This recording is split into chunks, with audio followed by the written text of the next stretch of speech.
Okay, making a video to go through the updates to the account workbook. Starting at the top of the dashboard and working down, you've got three buttons: lost data, print version, and refresh. Uh, the lost data button's new. It will take you to the lost data modified screen. If you notice there's some blank rows here, we'll get into that in a second. Actually, there right now.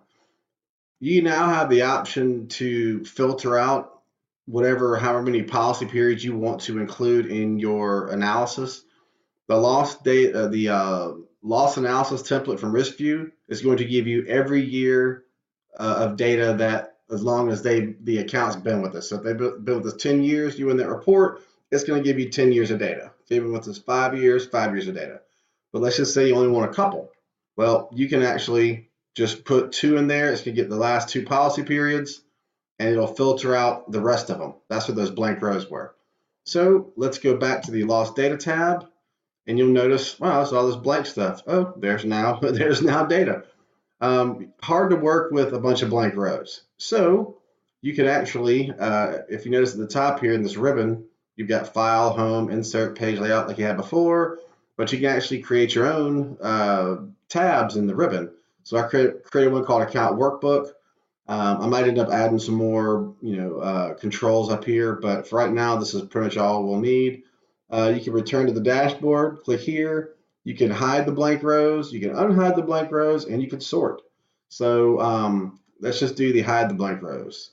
Get rid of them, boom, and they're gone. So now everything's together for all the data. You want to get the blank rows back, you hit the unhide button, and now you're back where you started. Let's see, if you wanted to sort, let's say we want to sort by, I don't know, lost date for some reason. Oldest to newest, newest to oldest. Actually, let's see, do this one. It sorts them out for you.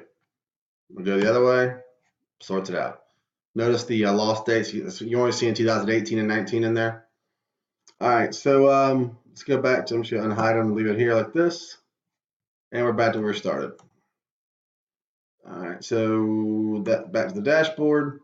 I did realize I do need to add one button here though, so it takes you to the tab where you do the data dump. So there will be one more button over here somewhere that says, I don't know, data dump, who knows. I might make it sound better. That sounds very crass. So if you keep going from the top down, you can select the number of policy periods you want to include right there. This will still flag in yellow if you're within 90 days of the risk reeval being due. And then these loss ratios will be either green if it's under 35%. If it's between 35 and 75, it goes yellow. If it's over 75, it goes red. Claims per 100K, if it's less than one, it's green, and yellow. Then I think it's orange, yellow, and red or something like that. Going up to it gets red once you get over 3. So all that's pretty much the same as before. Here we've got the loss control resources button. Takes you everything we got. These sections here, meeting notes, LCSS, recommendations, client experience summary, these all take you to different worksheets. Again, my goal is to not have anybody having to click down here to tab on something. So you can go to your meeting notes, still got your drop downs, you can pick change if you want to. And see, you've got right to the dashboard, LCSS. Couple things I added to this was, if you want to add, this has 2 service goals. If you want to add in a new service goal, you click add service goal, and now you got 3. 1, 2, and 3. If you want to add another step, because it comes with 3 for each service goal, 3 actionable steps.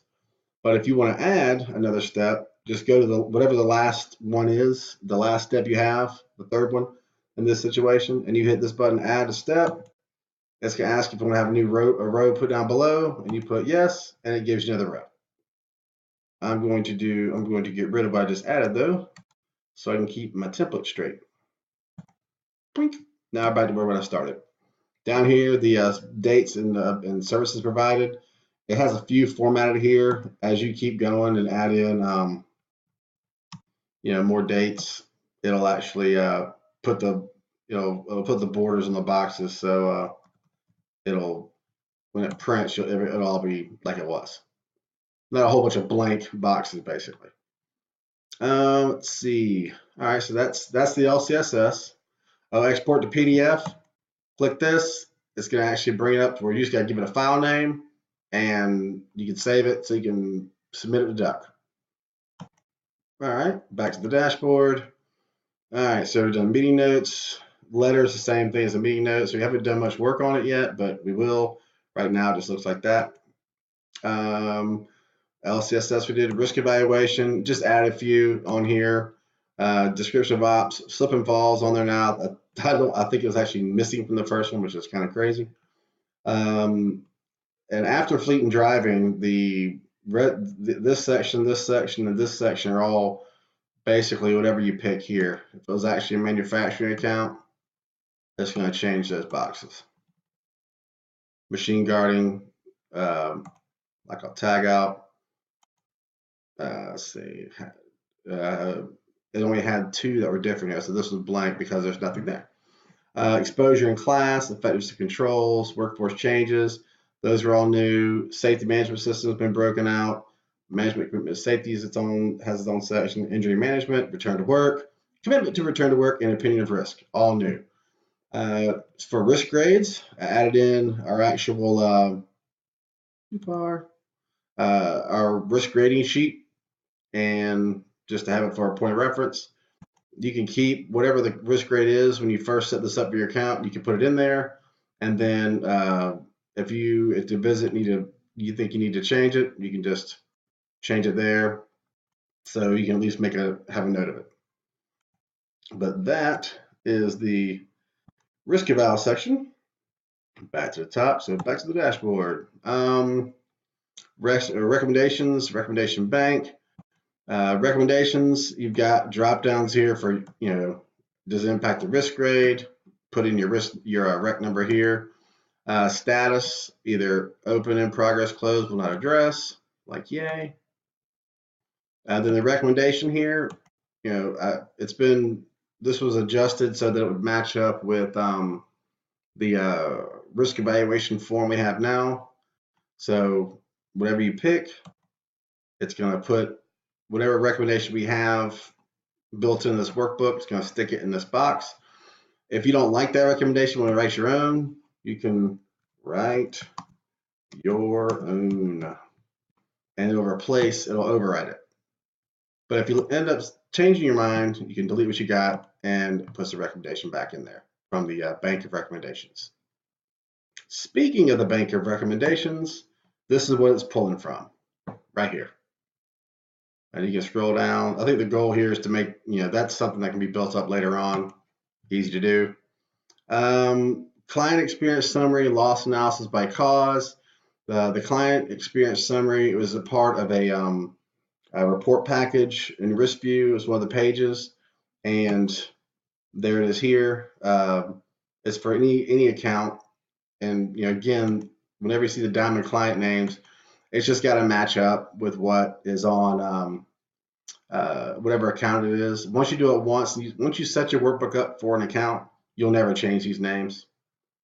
But in this situation here, we've got every year the account's been with us, the policy number, what the written and earned premium are. Notice this every year is going to be the same number except for the current year. Claim counts, claims per 100K in payroll by year, policy total incurred each year, and then the loss ratios. Dashboard, the loss analysis by cause. I forgot to refresh it, so it's on here, but it actually does work, I promise. It'll work when you get this, but it just has the claimant's name, loss date, date of injury, cause of injury, body part, loss description, and total incurred cost. But I promise when you get it, it'll work. So I started doing this video. I was like, I didn't refresh that, damn it. Anyway, okay, so that's those big gray buttons. The little buttons here just takes you to any one of the charts down below. So this everything on here is on the same worksheet, just further down. For example, if you want to see injuries by policy period, click on it. It takes you to reported workplace injuries by policy period, and there you are. Let's see here. We've got. Oh, I changed the the years, but I broke my own rule. I did not hit refresh. Bum, bum, bum, bum. Just thinking about it. Because remember, I changed it to 2 years. Only should be two showing. Let's see what's going on down here. Why am I not using my buttons? Policy period. Boom! Only two policy periods in there now. I got rid of all of the tables that had data in it on here because that's what kept causing problems. So there's a better way to do it. So I chose that way. Every one of these charts, whether it has two charts, like the one for occupations, got frequency and severity on here, um, uh, or if it's just got the one chart, you have the option to go look at the data table. You can also hide or unhide this chart series. So let's say they don't report by occupation, you can actually hide it, and you can also unhide it. Ta-da! If you want to see the data that makes up these charts, click on data table, and it doesn't have just the top 5. It's going to show you all of them that they have listed.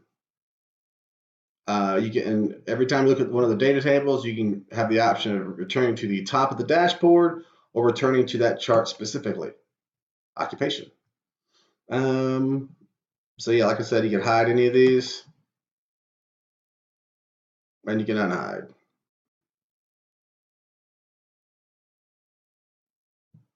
All right, so all right, so I should have used my buttons instead of return to the top. Okay, what else is on here?